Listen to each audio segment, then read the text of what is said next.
नमस्कार, मैं हूं निर्दोष मोजेस और आप सभी देशवासियों को ईद उल फितर की हार्दिक शुभकामनाओं के साथ आप देख रहे हैं मेरे साथ आवाम की बात।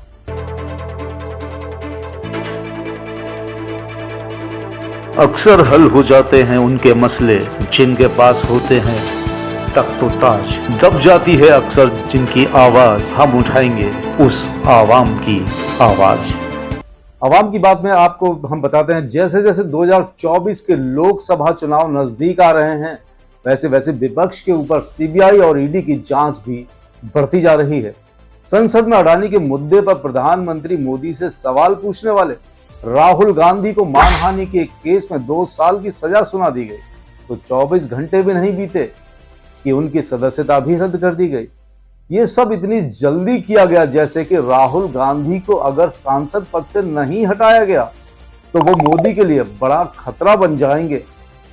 लेकिन राहुल गांधी तो भारत जोड़ो यात्रा से ही मोदी के लिए मुसीबत बन चुके थे, और अब तो जब से उनकी संसद की सदस्यता गई है तब से तो राहुल जनता के बीच में बहुत लोकप्रिय हो गए हैं। उधर आनन फानन में राहुल से उनका आवाज भी खाली करा लिया गया।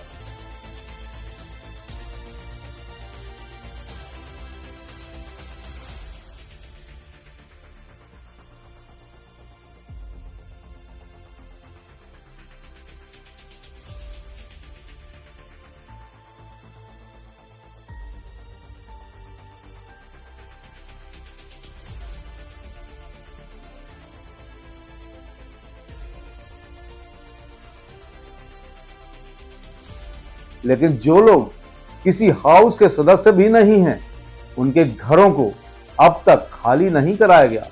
जैसे कि लालकृष्ण आडवाणी, गुलाम नबी आजाद, मुरली मनोहर जोशी जैसे लोग बरसों से सरकारी बंगले घेरे हुए हैं, लेकिन इनको निकालने के लिए अभी तक किसी ने एक आवाज नहीं उठाई। उल्टा बीजेपी के सभी लोग चुप्पी साधे बैठे हुए हैं।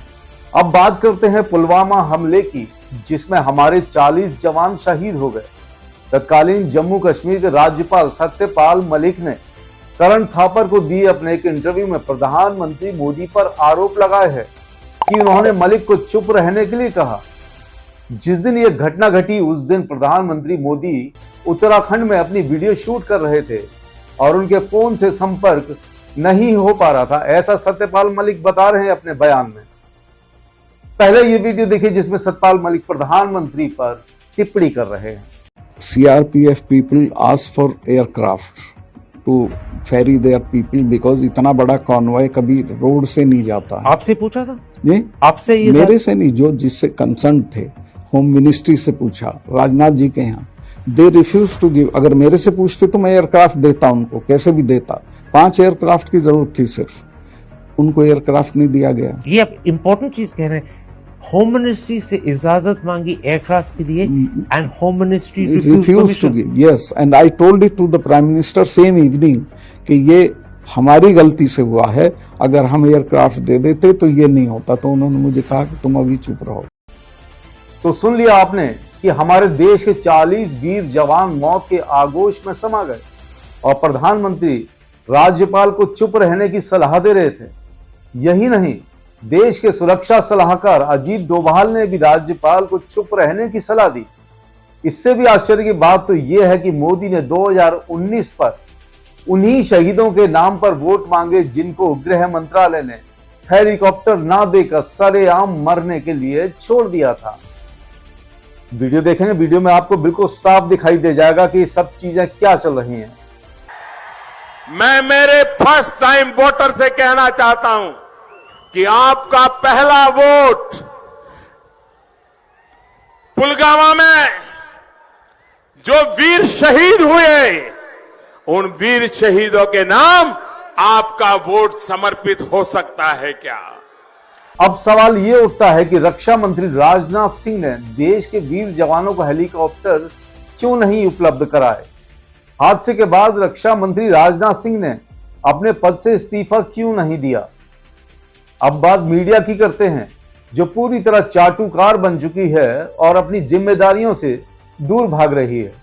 इतने बड़े हादसे को लेकर पूर्व राज्यपाल ने खुलासा किया और प्रधानमंत्री नरेंद्र मोदी पर आरोप लगाया लेकिन देश की मीडिया सतपाल मलिक की कवरेज को जरूरी नहीं समझ रही। देश की मीडिया को पुलवामा मुद्दे से ज्यादा अतीक अहमद के मुद्दे को दिखाने में मजा आ रहा था, इसलिए मीडिया ने सतपाल मलिक के मुद्दे को छुआ तक नहीं। ये तो भला हो देश के YouTube चैनलों के पत्रकारों का, जिन्होंने इस मुद्दे को मरने नहीं दिया और देश के सामने सच्चाई दिखाते रहे।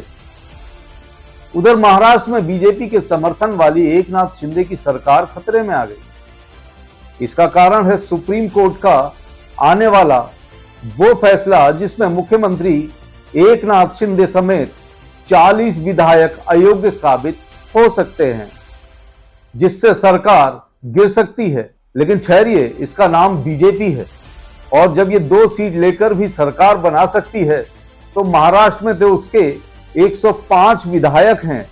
अब बीजेपी क्या कर रही है यह सबके सामने आ चुका है। शरद पवार के भतीजे अजीत पवार एक बार फिर बीजेपी की तरफ खिंच चुके हैं और महाराष्ट्र के मुख्यमंत्री बनने के सपने देख रहे हैं। वो अपने साथ एनसीपी के 40 विधायकों को भी लाने का सपना देख रहे हैं। फिलहाल देश की जनता की नजरें चीफ जस्टिस चंद्रचूड़ पर टिक गई हैं, जिन्होंने बीजेपी की नींद उड़ा रखी है। उधर आपको एक खबर और दिखा दे रहे हैं, जिससे कि आप एक बार फिर चौंक जाएंगे कि ये हुआ क्या। भगोड़ों की संख्या में एक इजाफा और हो गया है।